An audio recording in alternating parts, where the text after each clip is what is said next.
മക്കയിൽ നിന്ന് മദീനയിലേക്ക് നമ്മൾ യാത്ര ചെയ്യുമ്പോൾ രണ്ട് ഭാഗവും വിജനമായ മലനിരകൾ കൊണ്ട് നിബിഡമാണ് മക്കയും മദീനയും. 1400 കൊല്ലങ്ങൾക്ക് മുമ്പ് ഈ മലനിരകളിലൂടെ ഒരു മനുഷ്യൻ നടക്കാൻ. ആ മനുഷ്യൻ ഒട്ടിയ വയറും മെലിഞ്ഞ ശരീരവും കാണാൻ വല്ല സൗന്ദര്യമൊന്നുമില്ല. കുറച്ച് ആടുകളെയും മേച്ചിട്ട് ആ മനുഷ്യൻ അങ്ങനെ നടന്നു പോവാൻ. അങ്ങനെ ഒരുപാട് ആളുകളെ മക്കയിൽ ആ സമയത്ത് നമുക്ക് കാണാൻ പറ്റും. അവരൊന്നും മരിച്ചാൽ ആരും കരയില്ല, ആർക്കും ഒരു സങ്കടവുമില്ല, ആർക്കും ഒരു ദണ്ണവുമില്ല. അവരെങ്ങനെ മരിച്ച് ഒരു 6 അടി മണ്ണിൻ്റെ അവകാശം മാത്രം കിട്ടി ലോകത്തുനിന്ന് യാത്ര പോകും. പക്ഷെ നമ്മൾ ഈ പറയുന്ന മനുഷ്യൻ, അദ്ദേഹം അങ്ങനെയാകുമായിരുന്നു. 6 അടി മണ്ണിൽ ആരോരും അറിയപ്പെടാതെ, ആരാലും പരിഗണിക്കപ്പെടാതെ, ആ മക്കയിലെ ഏതാനും ആളുകളുടെ മാത്രം പരിചയത്തിൽ ഒടുങ്ങിപ്പോകുമായിരുന്ന ഒരു ജന്മം, ഒരു മനുഷ്യൻ. ഇന്ന് ലക്ഷക്കണക്കിന് മുസ്ലിം പള്ളികളിൽ നിന്ന്, കോടിക്കണക്കിന് മുസ്ലിങ്ങളുടെ ലക്ഷക്കണക്കിന് മുസ്ലിം പള്ളികളിൽ നിന്ന്, പള്ളി മിനാരങ്ങളിൽ നിന്ന് അല്ലാഹു അക്ബർ അല്ലാഹു അക്ബർ എന്ന ബാങ്കിന്റെ നാദങ്ങൾ ഉയരുമ്പോൾ കോടിക്കണക്കിന് മുസ്ലിങ്ങളുടെ ഹൃദയത്തിൽ ആത്മാഭിമാനത്തോടെയുള്ള ഓർമ്മയാണ് മഹാനായ ബിലാൽ ഇബ്നു റബാഹ് റളിയല്ലാഹു അൻഹു. കറുകറുത്ത നീഗ്രോ വംശജനായ ഒരടിമ. സത്യവിശ്വാസത്തിന്റെ വെളിച്ചം മക്കയിൽ പരന്നപ്പോൾ ആ വെളിച്ചത്തിൽ ആകൃഷ്ടനായിക്കൊണ്ട് അർക്കമന്റെ വീട്ടിലേക്ക് പോയി അഷ്ഹദു അല്ലാ ഇലാഹ ഇല്ലല്ലാഹ് വ അഷ്ഹദു അന്നക റസൂലുള്ളാഹ് എന്ന ഷഹാദത്ത് നെഞ്ചിലേറ്റി പീഡന പർവ്വങ്ങൾ ചുമലിലേറ്റാൻ വിധിക്കപ്പെട്ട ഒരു മനുഷ്യൻ. വല്ലാത്ത ചരിത്രമാണ് ബിലാൽ റളിയല്ലാഹു അൻഹുവിന്റെ ചരിത്രം. ഉമയ്യത്ത് ഇബ്നു ഖലഫ് എന്ന് പറയുന്ന ബിലാലിനെ അടിമയാക്കിയ ആ ഗോത്രത്തിന്റെ തലവൻ, അയാൾ ബിലാലിനെതിരെ അഴിച്ചുവിട്ട പീഡനങ്ങളുടെയും പ്രയാസങ്ങളുടെയും കഥ ചെറുതൊന്നുമല്ല. രാവിലെ ആവുമ്പോൾ വലിച്ചിങ്ങോട്ട്, നമ്മൾ ചെറുപ്പം തൊട്ടേ കേട്ടതാണ്, വലിച്ചിങ്ങോട്ട് മരുഭൂമിയിലേക്ക് കൊണ്ടുവരും. എന്നിട്ട് ഭാരമുള്ള പാറക്കല്ലുകൾ നെഞ്ചത്തേക്ക് കയറ്റി വെക്കും. എന്നിട്ട് ആ പാറക്കല്ലുകൾ നെഞ്ചത്ത് കയറ്റി വെച്ച് ശ്വാസം മുട്ടി പിടയുമ്പോൾ അദ്ദേഹത്തിന്റെ ശരീരത്തിന്റെ എല്ലാ ഭാഗങ്ങളിലേക്കും തുരുതുര അടിക്കും, ചാട്ടവാറുകൊണ്ടടിക്കും. ആ അടിയുടെ വരയിൽ നിന്ന് ചോര പൊടിയാൻ തുടങ്ങും. മരുഭൂമിയുടെ ചുട്ടുപൊള്ളുന്ന മണലാരണ്യത്തിലൂടെ അദ്ദേഹത്തെ വലിച്ചിഴക്കും. 2 ഒട്ടകങ്ങളെ 2 കാലിൽ കെട്ടിയിട്ട് മരുഭൂമിയിലൂടെ അദ്ദേഹത്തെ വലിച്ചിഴക്കും. അദ്ദേഹത്തിന്റെ കഴുത്തിൽ ചങ്ങലകൾ ബന്ധിച്ച് അങ്ങാടി കുട്ടികളുടെ കയ്യിലേക്ക് കൊടുത്ത് ഒരു കഴുതയെ വലിച്ചുകൊണ്ട് നടക്കുന്നത് പോലെ ആ മനുഷ്യനെ മക്കയുടെ അങ്ങാടികളിലൂടെ അങ്ങാടിക്കുട്ടികൾ വലിച്ചു കൊണ്ട് നടക്കും. ഈ രംഗങ്ങളെല്ലാം കണ്ടിട്ട് അദ്ദേഹത്തിന്റെ ശത്രുക്കൾ പോലും അദ്ദേഹത്തോട് പറയുമായിരുന്നു, ബിലാൽ, അബദ്ധത്തിലെങ്കിലും ഒരു വാക്ക് ഉസ്സയെക്കുറിച്ചും ലാത്തയെക്കുറിച്ചും നിനക്കൊന്ന് നല്ലത് പറഞ്ഞുകൂടെ? നിന്നെ ഞങ്ങൾ സ്വതന്ത്രമാക്കാമെന്ന അവരുടെ പ്രലോഭനങ്ങളുടെ, ഭീഷണികളുടെ വാക്കുകൾക്ക് മുന്നിൽ ബിലാൽ പറഞ്ഞൊരു മുദ്രാവാക്യമുണ്ട്, അഹദുൻ അഹദ് അഹദുൻ അഹദ്. ഒരൊറ്റ ഇലാഹ് മാത്രം, ഒരൊറ്റ ഇലാഹ് മാത്രം.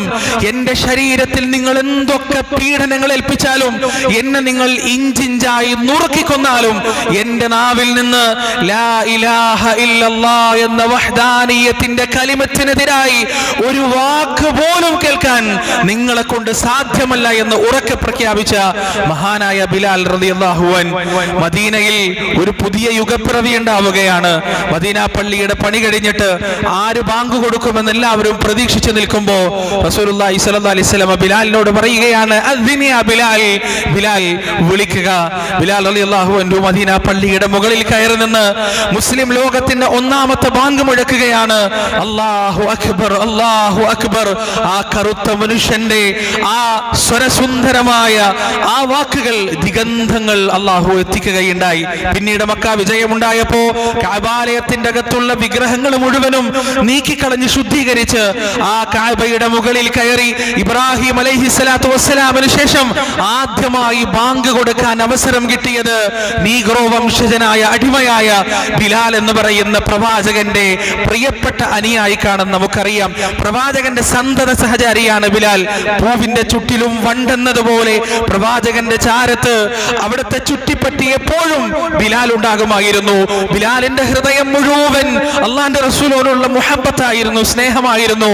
അതുകൊണ്ടാണ് പ്രവാചകൻ സല്ലല്ലാഹു അലൈഹി വസല്ലമ ഈ ലോകത്തോട് വിട പറഞ്ഞ് അബൂബക്കർ സിദ്ദീഖ് ഭരണമേറ്റെടുത്തപ്പോ ബിലാൽ റളിയല്ലാഹു അൻഹു പോയിട്ട് പറയാണ്, അമീറുൽ മുഅ്മിനീൻ, എനിക്ക് ഇവിടെ നിൽക്കാൻ കഴിയില്ല, എനിക്ക് ഇവിടെ നിൽക്കാൻ കഴിയില്ല. എന്റെ പ്രവാചകൻ നിന്ന മിഹ്റാബ് കാണുമ്പോ എന്റെ ചങ്ക് തകർന്നു പോകുന്നു. എന്റെ പ്രവാചകൻ നടന്നുപോയ വഴിത്താരകൾ കാണുമ്പോ, എന്റെ പ്രവാചകൻ താമസിച്ച വീടുകൾ കാണുമ്പോ, അവിടുത്തെ ഭാര്യമാർ ഇന്ന് വിധവകളാണെന്നറിയുമ്പോ ഈ മണ്ണെന്നെ കരയിപ്പിക്കുന്നു, ഈ നാടെന്നെ കരയിപ്പിക്കുന്നു. അതുകൊണ്ട് എനിക്ക് ഇവിടെ നിൽക്കാൻ കഴിയില്ല എന്ന് പറഞ്ഞു. അബൂബക്കർ സിദ്ദീഖ് പറഞ്ഞു, ബിലാൽ, താങ്കൾ പോയാൽ ഞങ്ങൾക്ക് ആരാണ് ബാങ്ക് കൊടുക്കുക? ആരാണ് ഞങ്ങളെ നമസ്കാരത്തിൽ വിളിക്കുക? ബിലാൽ പറഞ്ഞു, അമീറുൽ മുഅ്മിനീൻ, നിങ്ങൾ എന്നെ തടയരുത്. എന്നെ അടിമത്തത്തിൽ നിന്ന് മോചിപ്പിച്ച് നിങ്ങൾ സ്വതന്ത്രനാക്കിയത് നിങ്ങളുടെ ആവശ്യത്തിനാണെങ്കിൽ ഞാൻ നിങ്ങൾ പറയുന്നതനുസരിച്ച് ഇവിടെ നിൽക്കാം. അതല്ല അള്ളാഹുവിന്റെ തൃപ്തിക്ക് വേണ്ടിയാണെങ്കിൽ അമീറുൽ മുഅ്മിനീൻ, നിങ്ങൾ എന്നെ വിടണം. ഞാൻ സിറിയയുടെ അതിർത്തിയിൽ ഇസ്ലാമിന്റെ ഒരു സാധാരണ പട്ടാളക്കാരനായി, വെറും സാധാരണ പട്ടാളക്കാരനായി അവിടെ ഞാൻ സേവനമനുഷ്ഠിച്ചോളാം എന്ന് പറഞ്ഞ് ഖലീഫയുടെ അനുവാദത്തോടെ ബിലാൽ റളിയല്ലാഹു അൻഹു സിറിയയിലേക്ക് യാത്രയാവുകയാണ്. അബൂബക്കർ സിദ്ദീഖിന്റെ കാലം കഴിഞ്ഞ് ഉമർ ഇബ്നുൽ ഖത്താബ് റളിയല്ലാഹു അൻഹുവിന്റെ കാലം.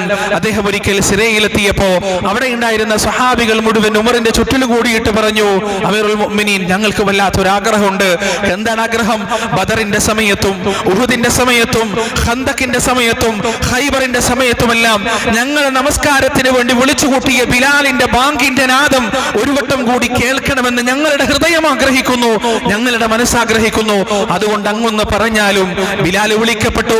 ഖലീഫ പറഞ്ഞു, ബിലാൽ, ബാങ്ക് വിളിക്കണം, ഇതെന്റെ കൽപ്പനയാണ്.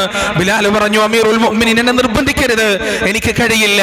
അവസാനം ഉമർ റളിയല്ലാഹു അൻഹുവിന്റെ നിർബന്ധത്തിന് വഴങ്ങി ബിലാൽ റളിയല്ലാഹു അൻഹു ബാങ്ക് കൊടുക്കുകയാണ്.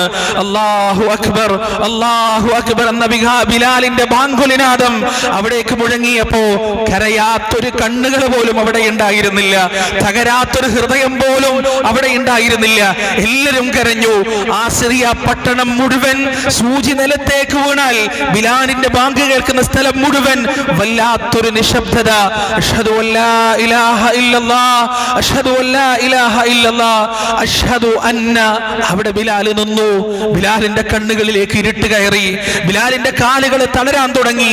കാരണം ഇതിന് മുമ്പ് താൻ ബാങ്ക് വിളിച്ചപ്പോ, താൻ ബാങ്ക് വിളിച്ചു കഴിയുമ്പോ അസ്സലാമു അലൈക്കും ബിലാൽ എന്ന് പറഞ്ഞ് പിന്നിൽ പ്രവാചകൻ ഉണ്ടാകുമായിരുന്നു. പക്ഷേ ഈ ബാങ്കിന് ശേഷം വരാൻ എന്റെ പ്രിയപ്പെട്ട നബിയില്ല, ഇന്ന് ജീവിച്ചിരിപ്പില്ല എന്ന ആ നൊമ്പരത്തിന്റെ വിരഹമോർത്ത് ബിലാൽ റളിയല്ലാഹു അൻഹു ബാങ്ക് അവസാനിപ്പിക്കാൻ അദ്ദേഹം ബോധം കെട്ടുപോവുകയാണ്, മോഹാലസ്യപ്പെട്ടു പോവുകയാണ്. ആ പട്ടണം മുഴുവൻ കരഞ്ഞു എന്നതാണ് പ്രിയപ്പെട്ടവരെ. പിന്നീടുള്ള കാലം ബിലാൽ റളിയല്ലാഹു അൻഹു ജീവിച്ചത് സിറിയയിൽ തന്നെയാണ് അദ്ദേഹം മരണമടഞ്ഞതും. വല്ലാത്തൊരു ചരിത്രമാണ് ബിലാലിന്റെ ചരിത്രം. ഇസ്ലാം മുന്നോട്ട് വെക്കുന്ന സമത്വത്തിന്റെയും സാഹോദര്യത്തിന്റെയും ഉത്തുംഗമായ പാഠമാണ് ബിലാൽ റളിയല്ലാഹു അൻഹുവിന്റെ ചരിത്രം. റസൂലിന്റെ സന്നിധിയിലേക്ക് ഒരിക്കൽ ബിലാലിന് ഒരു കല്യാണാലോചന വന്നു. ആ ബിലാലിന് കല്യാണാലോചന വന്നപ്പോൾ വലിയ തറവാട്ടുകാരാണ് വന്നത്. അവര് റസൂലിനോട് പറഞ്ഞു, റസൂൽ അവരോട് ചോദിച്ചു, ബിലാലിനെ കല്യാണം കഴിക്കാനുള്ള യോഗ്യതയൊക്കെ ബിലാൽ നിങ്ങൾക്ക് പറ്റോ? ബിലാൽ നിങ്ങൾക്ക് ശരിയാവോ? ആ സമയം അവർ മറുപടി പറഞ്ഞു, ഞങ്ങൾക്ക് പ്രശ്നമില്ല, സംഗതി ബിലാൽ നീഗ്രോ വംശജനായ ഒരു അടിമയാണ്, പക്ഷെ ഞങ്ങളത് അങ്ങോട്ട് അഡ്ജസ്റ്റ് ചെയ്തോളാം, സഹിച്ചോളാം. റസൂലുള്ളാഹി സ്വല്ലല്ലാഹു അലൈഹി വസല്ലം ചിരിച്ചുകൊണ്ട് അവരോട് മറുപടി പറഞ്ഞു, ബിലാലിനെ വേൾക്കാൻ നിങ്ങളുടെ മകൾക്ക് ക്വാളിറ്റി ഉണ്ടോ എന്നാണ് ഞാൻ ചോദിച്ചത്. നിങ്ങളുടെ മകളെ കല്യാണം കഴിക്കാൻ ബിലാലിന് ക്വാളിറ്റി ഉണ്ടോന്നല്ല. അള്ളാഹുവിന്റെ അർശുമായി ബന്ധപ്പെട്ട് കിടക്കുന്ന എന്റെ പ്രിയപ്പെട്ട അനുയായ ഭർത്താവായി കിട്ടാൻ മാത്രം എന്ത് യോഗ്യതയാണ് തറവാടികളായ നിങ്ങളുടെ മകൾക്കുള്ളത് എന്നാണ് ഞാൻ ചോദിച്ചത് എന്ന് ബിലാൽ റളിയല്ലാഹു അൻഹുവിന്റെ ഉസ്താദ്, നേതാവ് റസൂലുള്ളാഹി സ്വല്ലല്ലാഹു അലൈഹി വസല്ലം ചോദിച്ചു എന്നാണ്. സുബ്ഹാനല്ലാഹ്. പ്രിയപ്പെട്ടവരെ, ആ സ്വഹാബികൾ നടന്ന വഴിയിലൂടെ, സഞ്ചരിച്ച പാതയിലൂടെ പാദാനുപാദം അവരെ പിന്തുടരാൻ നാഥൻ നമുക്ക് ഏവർക്കും തൗഫീഖ് നൽകുമാറാകട്ടെ. വആഖിറു ദഅവാനാ അനിൽ ഹംദുലില്ലാഹി റബ്ബിൽ ആലമീൻ. സുബ്ഹാനല്ലാഹി വബിഹംദിഹി സുബ്ഹാനകല്ലാഹു വബിഹംദിക് അഷ്ഹദു അൻ ലാ ഇലാഹ ഇല്ലാ അൻത അസ്തഗ്ഫിറുക വഅതൂബു ഇലൈക്.